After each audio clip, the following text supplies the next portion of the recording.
There's a particular kind of quiet that fills a house when you're waiting for a grandchild. It's not an empty quiet. It's a hopeful one.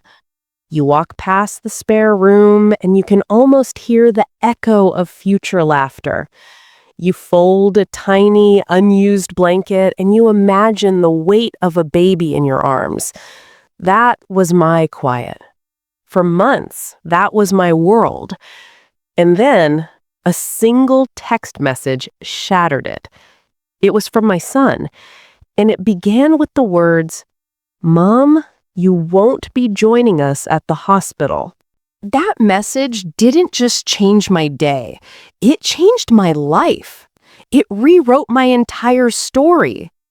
And if you've ever felt the sting of being pushed aside by family, if you've ever had your heart broken by someone you love the most, then please stay with me, because my story is probably a little bit of your story too. My name is Margaret, but to my boy, I've always been Mom. Just Mom. For so long, it was just the two of us against the world. My father, my dear Michael, was taken from us by a heart attack when David was only 10. One minute he was there, coaching Little League, and the next, he was just gone. So I did what any mother would do. I put my head down and I worked. I took on extra shifts at the hospital. I'm a nurse. And I poured every ounce of love and energy I had into that boy. I was at every school play, every parent-teacher conference, every late-night study session with a plate of cookies. We didn't have much, but we had each other. We were a team. He was my whole world. And he was such a good boy. Kind, thoughtful. When he graduated college with an engineering degree, the pride I felt, it was like a physical warmth in my chest. I had done it.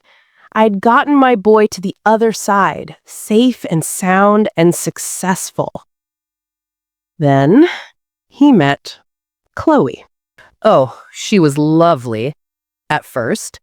Polished, She came from a good family, had a degree in marketing, and she just fit into his life in a way I could see made him happy.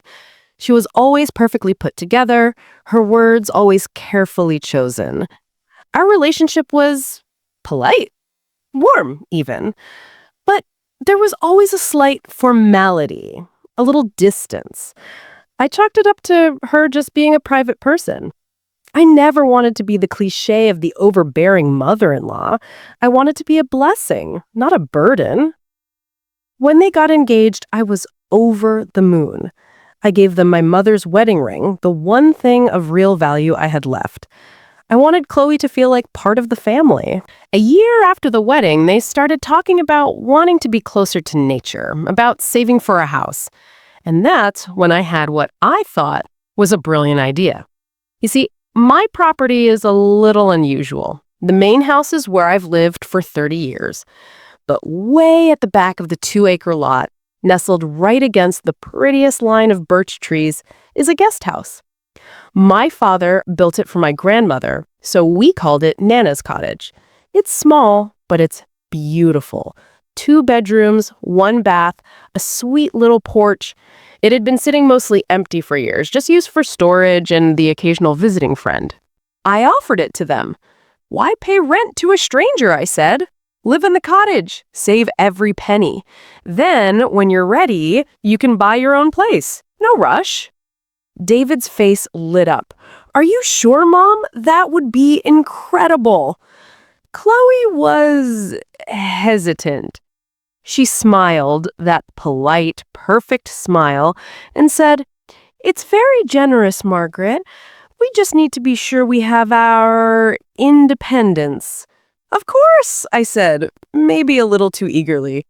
"Think of it as your own little island. I won't pop over unannounced. We'll have standing dinner dates like civilized people." I was trying to make a joke to put her at ease. They moved in, and for a while, it was perfect. It was the dream I didn't even know I had. I'd see the lights on in the cottage at night and feel a sense of peace, knowing my boy was safe and close. We had family dinners every Sunday.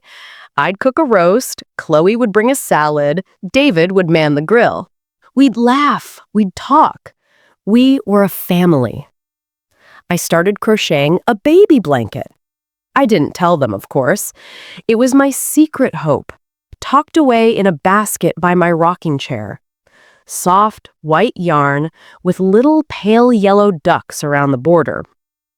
Every stitch was a prayer, a wish. I dreamed of being the grandma who babysits, who has cookie baking days, who tells stories about their father when he was a little boy. I wanted to be the Nana of Nana's cottage. Then, about 6 months after they moved in, they told me Chloe was pregnant. I burst into tears, happy, messy, joyful tears. I hugged them both. I think I even hugged Chloe a little too tight. A baby, I kept saying. Oh, my darlings, a baby. In that moment, everything was perfect. The future was so bright I could hardly look at it. But that's the thing about bright lights. They cast very, very dark shadows. The change didn't happen overnight. It was slow, insidious, like a faucet with a slow drip. You don't notice it at first, but eventually you see the water stain. The Sunday dinners started to become flexible. "We're just so tired this week, Margaret," Chloe would text. "Maybe next week." And I'd text back, "Of course, rest up, love you." Then it became 2 weeks, then 3. My invitations to just come over for a cup of coffee were met with, "It's not a good time," or just no reply for hours.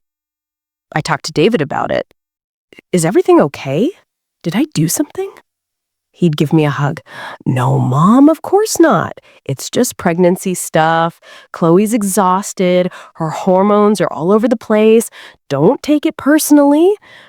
And I believed him. I didn't want to be a problem. I wanted to be understanding. So I pulled back. I gave them space. I stayed in my house, and I watched their cottage from a distance, the secret baby blanket growing slowly in my lap. I'd see Chloe's car come and go. I saw them unloading shopping bags. I saw them painting what I assumed was the nursery. And each time, my heart would ache a little because I wasn't asked to help. I wasn't included. But I held on to the dream. The baby would change everything. Once that little one was here, the distance would close. I was sure of it. The due date was 2 weeks away.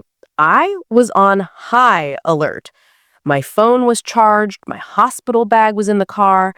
Not that I expected to be in the delivery room, of course. I'm a nurse. I know that's for the parents.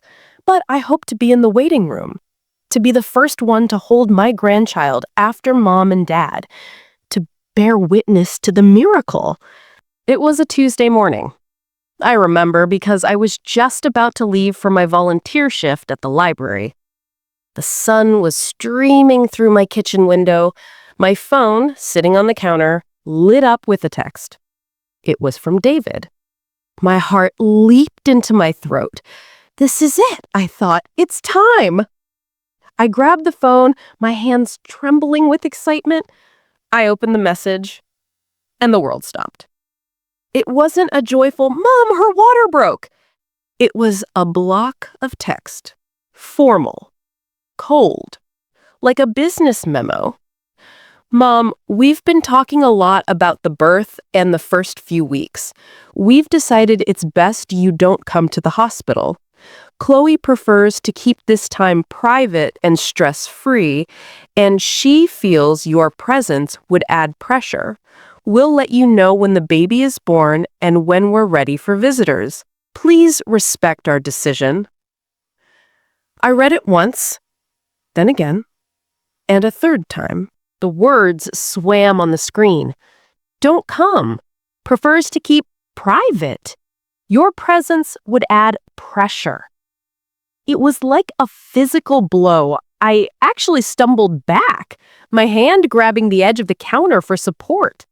The air left my lungs. Pressure? I was pressure? All I had ever been was support. Love. Unconditional love. And the phrasing, Chloe prefers. It was so clear. This wasn't from my son. This was a message through my son. He was the messenger delivering his wife's decree. Tears started to fall, hot and fast. They blurred the screen. This couldn't be happening. This was a nightmare. I typed out a dozen replies. What did I do? I'm so sorry if I overstepped. Please, David, talk to me. I deleted everyone. I didn't want to cause drama. I didn't want to be the pressure she thought I was. So I sent back the hardest 3 words I've ever typed. Okay, I understand. I didn't understand. I didn't understand at all. The next 48 hours were a blur of grief. I cried until I had no tears left. I didn't go to the library. I didn't eat.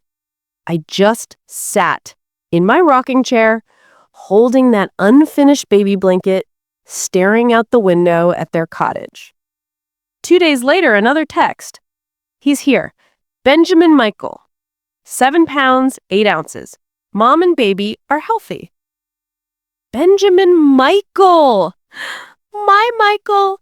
He'd given his son his grandfather's name. A fresh wave of pain mixed with a fierce, aching love washed over me. I wanted to see him. I wanted to hold him. I wanted to kiss his little head and whisper, "Your grandpa would have loved you so much." But the text ended with, "We'll be home tomorrow. We'll let you know when we're settled." Settled. What did that even mean?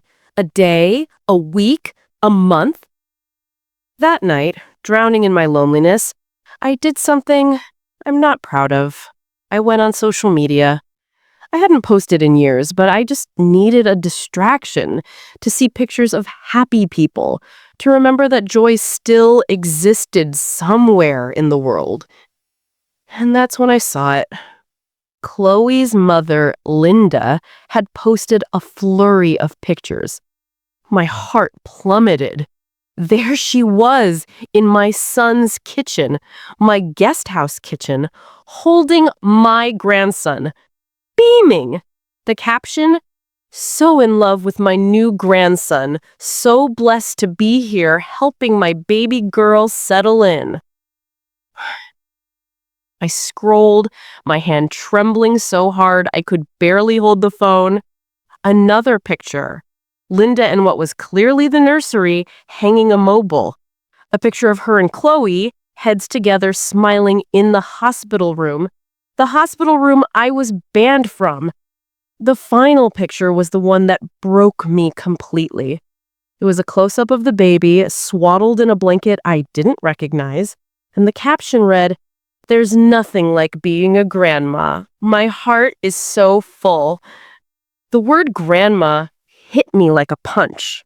She was there. She had been there the whole time.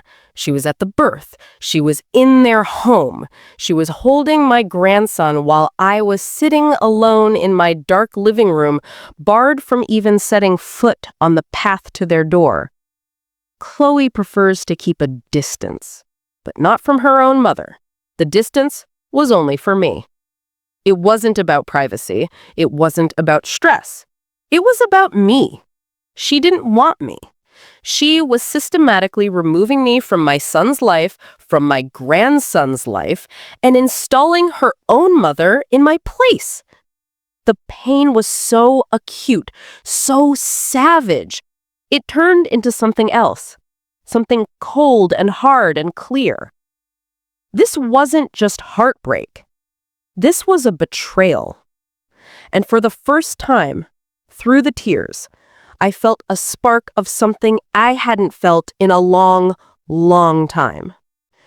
Anger. And with it, a resolve. I didn't sleep that night. I sat in the dark and I thought about my life. I thought about all the sacrifices, the years of loneliness after Michael died because I was too busy, too tired, too focused on David to even think about dating, the financial struggles, the worry. I had given my son everything, and in return, he had allowed me to be erased. And I realized I had let it happen. I had been so afraid of being the difficult mother-in-law, so desperate to be loved, that I had made myself small. I had made myself disposable. Well, no more. The next morning, I made 2 calls. The first was to a therapist. I knew I needed to talk to someone to process this grief without completely falling apart. The second was to a real estate lawyer, a tough, no-nonsense woman named Sharon. I sat in her office, my hands clasped tightly in my lap, and I told her the whole story. I showed her the text message. I showed her the social media posts. My voice shook, but I didn't cry. When I was finished, she took off her glasses and looked at me. "Margaret," she said, her voice calm and steady, "this is a horrible situation, but legally, it's very simple. Let's look at the property titles." She pulled out a large map. She showed me the plat for my land. The main house was on one lot, and the guest house, Nana's cottage, was on a separate, smaller lot, deeded entirely in my name. My father had done it that way for tax reasons decades ago. "She have no ownership interest," Sharon said. "They are month-to-month tenants. You are their landlord. If you want them to leave, you serve them with a 30-day notice to vacate."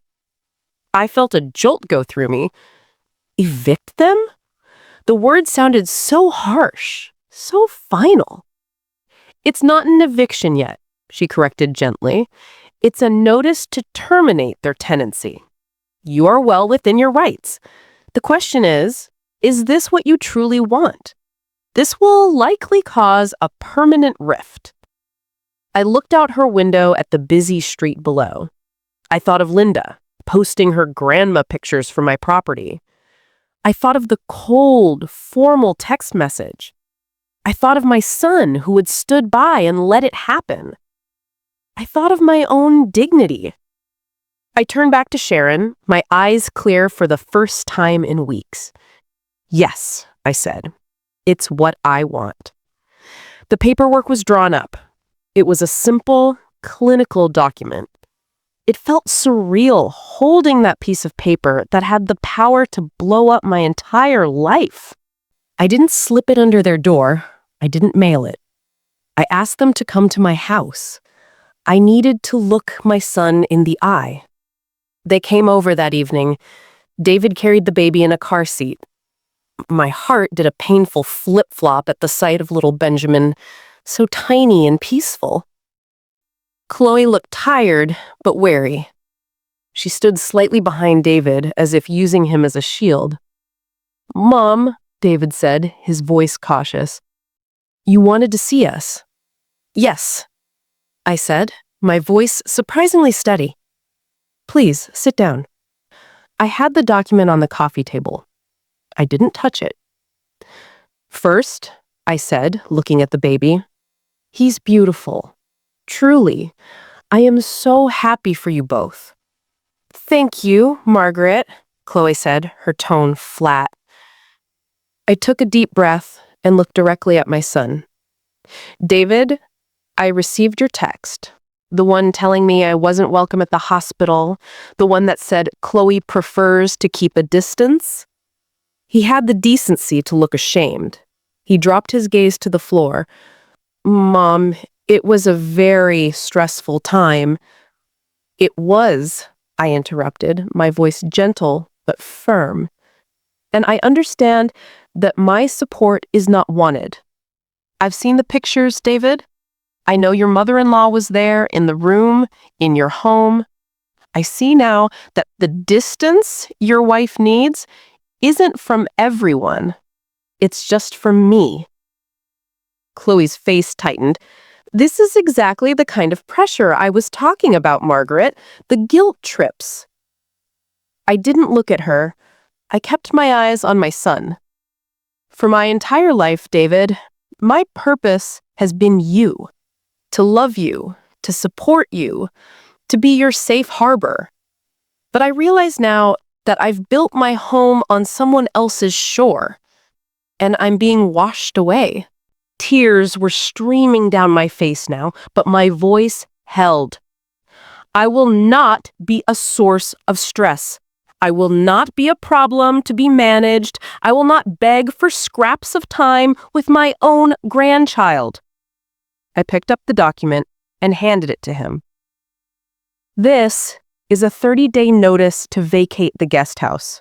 The property is in my name, and I am terminating your tenancy. The silence in the room was deafening. David's face went from pale to flushed with anger in a second. You're kicking us out?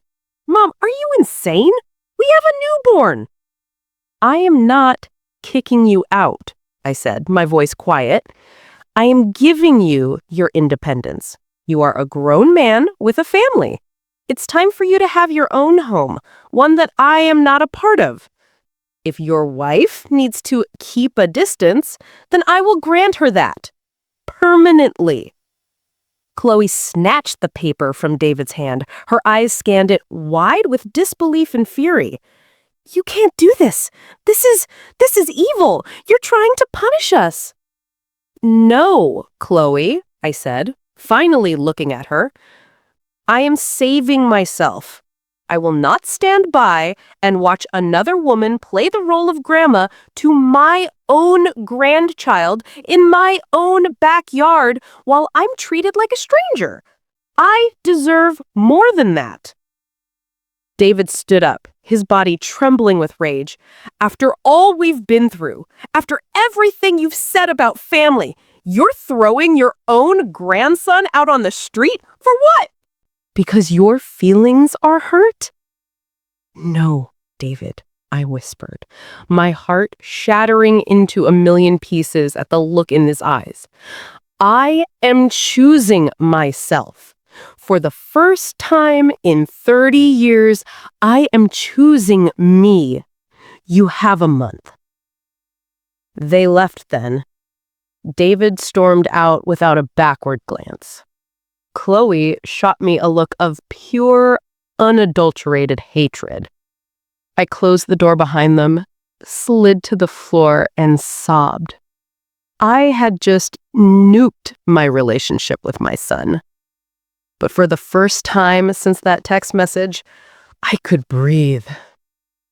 The month that followed was a war. The silence from the cottage was absolute.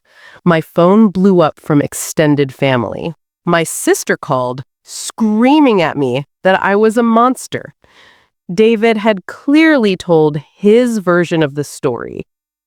I didn't defend myself. I didn't explain. I just said, this was the decision I had to make for my own well-being. I heard through the grapevine that they found a rental apartment across town. I saw a moving truck pull up one day, and I stayed inside my house, the curtains drawn, as they packed up their life and my grandson's life and drove away from me. The rift was massive. It was a canyon between us. David didn't speak to me for 6 months. But a strange thing happened. My eviction notice, my refusal to be a doormat, acted like a truth serum. Chloe's mask slipped completely. Her vicious reactions, the things she said about me to other family members, started to open people's eyes. They began to see the calculated coldness I had experienced. My sister called me again, this time in tears. I'm so sorry, Maggie, she said. I didn't know the whole story. The things Chloe has been saying, she's cruel. I didn't feel vindicated. I just felt sad. The pain didn't go away. Some days it was a physical ache. I'd drive past a park and see a grandmother pushing a swing, and I'd have to pull over because the grief was so overwhelming. But I had my therapy, I had my friends, and I had my dignity. One day, I was talking to another woman at the library, a sweet lady named Carol. She was watching her grandchildren while her daughter ran errands, and she mentioned how lucky she was. I must have had a look on my face because she asked, "Are you okay, dear?" I told her a little of my story, and her eyes filled with tears. "My daughter-in-law moved my son and grandchildren to another state," she said. "I only see them on video calls. I know exactly how you feel." That was the moment the idea was born. I wasn't alone. I started a small support group. We called it Grandmas in the Waiting Room. We meet every other Tuesday at the community center. We're just a group of women and a few grandpas who are living with the specific silent heartbreak. We share stories, we cry, we offer each other strength. We talk about how to set loving boundaries, how to communicate without guilt, how to find joy in our own lives even with this piece missing. It gave me a purpose. My pain had a place to go, and it could be used to help others. And then, 8 months after they moved out, my phone rang. It was David. My hand shook as I answered. "Hello?" There was a long pause, then his voice, quiet and strained. "Mom?" "Yes, David. I'm here." I saw Benjamin roll over today, for the first time." I closed my eyes, tears welling up. "That's wonderful, sweetheart." Another pause. I miss you, Mom." That was all it took. The dam broke. We talked for an hour. It was stilted and painful at times, full of things left unsaid, but it was a start. He didn't apologize for the text, and I didn't bring it up. He's still with Chloe. He's still in her orbit. It's complicated. But now I see him occasionally, for lunch. And I see Benjamin. He's a toddler now, with his father's eyes. It's not the relationship I dreamed of. It's supervised, it's limited, it's fragile. Chloe is still there, a constant, chilly presence in the background, but it's something. And me? I'm in my quiet home. The cottage stands empty again. Sometimes the silence is lonely, but most of the time it's just peaceful. It's my silence again. Not a silence of waiting, but a silence of acceptance. I finally finished the baby blanket. I gave it to David for Benjamin. I don't know if he uses it. It doesn't matter. I made it with love, and I let it go with love. I learned the hardest lesson of my life, that loving your children sometimes means loving them from a distance, and that the most important love you can ever give is the love you give to yourself. I fought for my place at the table, and even if my chair is farther away than I'd like, I am no longer waiting for an invitation. I built my own table. If you've stayed with me this long, thank you. From the bottom of my heart, thank you for listening. Your time is a gift, and I don't take it for granted. This story was so hard to tell, but I told it because I know I'm not the only one. Maybe you're in a similar situation with a child, a parent, a friend.